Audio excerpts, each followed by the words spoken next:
Maxaad kala socotaa sheekada gabadha Carabeed ee gurgushay warbaahinta caalamka iyo baraha bulshada kadib markii ay khudbad xasaasi ah ka jeedisay shirkadda sanadguuradii kontonaad ee shirkadda Microsoft? Ibtihaal Awsaad gabadhii baraha bulshada gurgushay maalmahan kadib markii tallaabo lama filaan ay ka qaaday shirkadda Microsoft.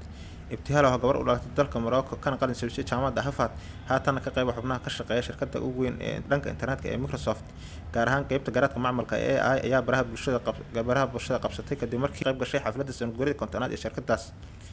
Ibtihaal ayaana xafladda oo socota hadal kula jartay agaasimaha shirkadda qaybta garaadka macmalka ah, ninka lagu magacaabo Mustafa Suleymaani oo haysta dhalasho British ah balse asalkiisu kasoo jeeda dalka Syria.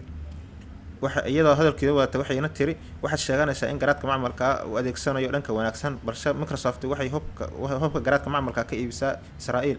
50 kun oo qof ayaana ku dhimata xilli Microsoft ay weli taageerayso isirfaynta lagu hayo shacabkeena.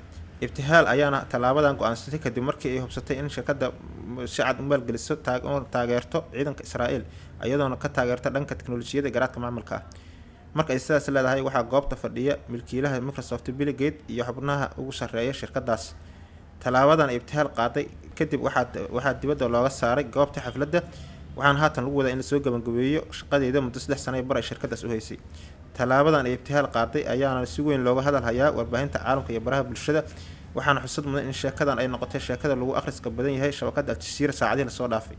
Daawada sidee kula muuqataa tallaabadan geesinimada leh ee qaadatay Ibtihaal? Fikirka nugu leedahay qaybta commentiga.